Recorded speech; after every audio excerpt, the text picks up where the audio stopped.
Oh, that Afrofusion, eh?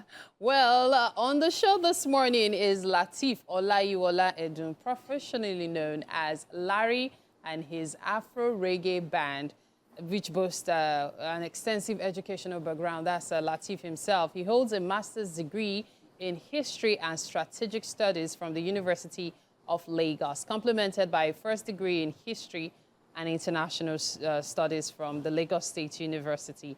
Additionally, he's obtained a diploma in law and holds a certificate in music creativity from the University of Lagos. He's currently pursuing a PhD, and I should let you know his academic pursuits reflect his dedication to both scholarly and artistic endeavors. Musically, Larry defines his style as Afro reggae, a fusion of Afrobeat and reggae genres, showcasing his innovative approach to music composition and performance, of course. It really is a pleasure to have him in the studio with us this morning. Good morning. Yeah, good morning. Thank you. I would like to make a correction. Okay. I also graduated MPhil, Master in Philosophy, Okay. from University of Ibadan. Aha, we failed to include that. Failed to include You're that. someone who loves education. Yes. What informs that? Like, your passion for education is actually huge. When I was at Unilag doing my certificate in music, Okay. it was music and theater art. Okay. I composed a song there called titled Time for School. Okay. So the time for school prompted me to continue going.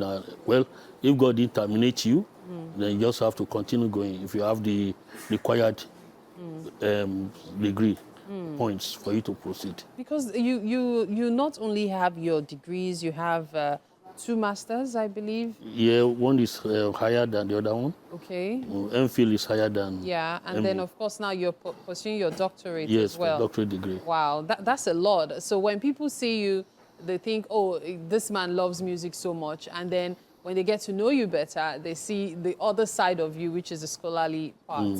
Okay, so let's talk about your artistic abilities as well. Yeah, When okay. did this music reggae group start? It started a long time ago. You know, when I have an opportunity of studying in England. I did my O and A levels GC in England. So there I was influenced by the West Indies, the Jamaicans. So from there I started learning how to play music. But my parents, they don't like me speaking patois, which they believe is not the proper way of somebody speaking then. So on getting back home, and then, you know, in Nigerian secondary school, we've always loved Fela Kuti, right? So because it's a mentor for most musicians nowadays in Nigeria. So I just say, okay, why don't I just combine Afro music with reggae music to see what comes out of it. And that's how you created your Afro, Afro reggae. That's Yes. the Afrofusion itself. Yes. Okay, so of course you've stated the fact that Fela had an influence in your music, as well as the Jamaicans you had relations Yes, Bob with. Marley too. Before we move on though, I'm just curious, can you still speak patois? Well, I can in a bit, but I don't really like it because I was brought up to believe that once you are a black person, speak the language that your people understands. You don't try to deceive them with any language. I'm one of you. I'm a Nigerian. I'm not a Jamaican.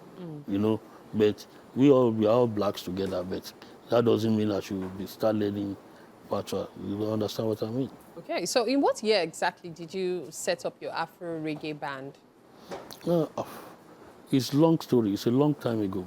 But, you know, due to the financial aspect of it, you know, money is not easy to come by. And you cannot just get money and be saying you're organizing band every time, wasting the money. So, but it will be, I can say from year 2000.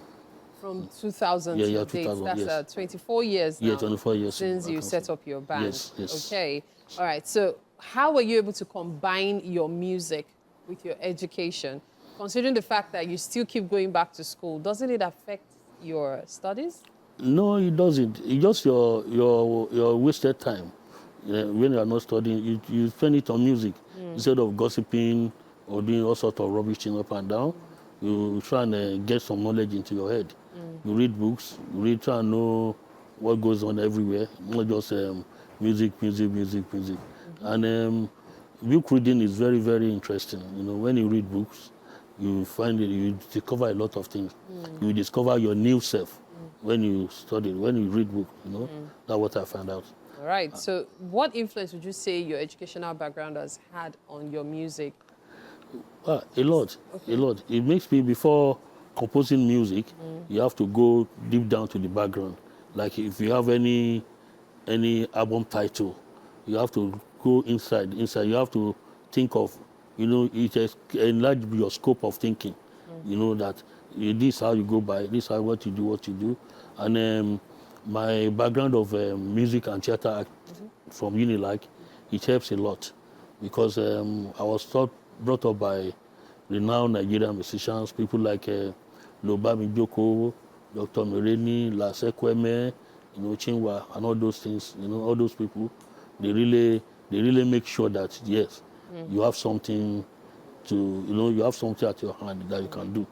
You know. Now, you mentioned earlier about how expensive music is. Yes. And so I'm just wondering, how lucrative has it been for you?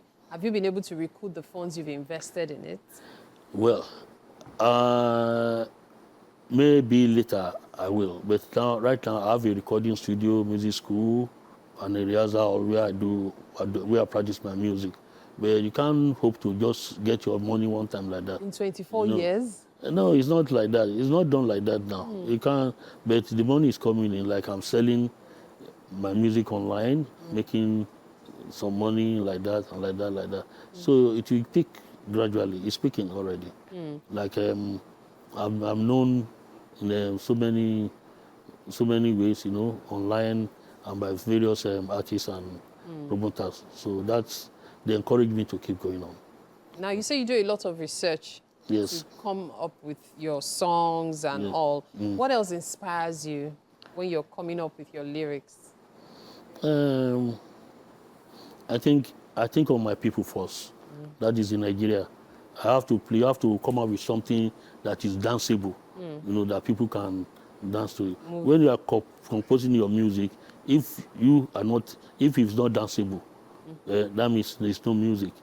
It has to be danceable, you know, and you have to think of the crowd too. As you are composing the music, you have to carry the crowd along too, because they are the people that will tell you that your music is okay. So, and I've been performing at various venues in Nigeria, you know, like Freedom Park, Victoria Land, so many other places, including some collaboration shows and all those kind of things. Wow, that's amazing. I'm just curious, what part of the country are you from? Wow. Well, I'm from Abeokuta. Abeokuta. Egba, You yeah. know why I asked? Yeah, why? Because this morning we have egusi jebu and eba for breakfast. So I wanted to know if it was aligned with where you're from. Wow. Yes, so Swallow is very good. I enjoy swallow. so we're going to head to the kitchen now so we can serve you breakfast. Can I pass? Oh, are you fasting? No, not yet. For me, time for me to eat. It's not time for you to eat. I Oh. don't eat like that. in the Okay, morning. okay. I It's all good. I always wait till like 12 o'clock before eating. Okay, that works. So Mike and Win for you. You both have it in the kitchen this morning.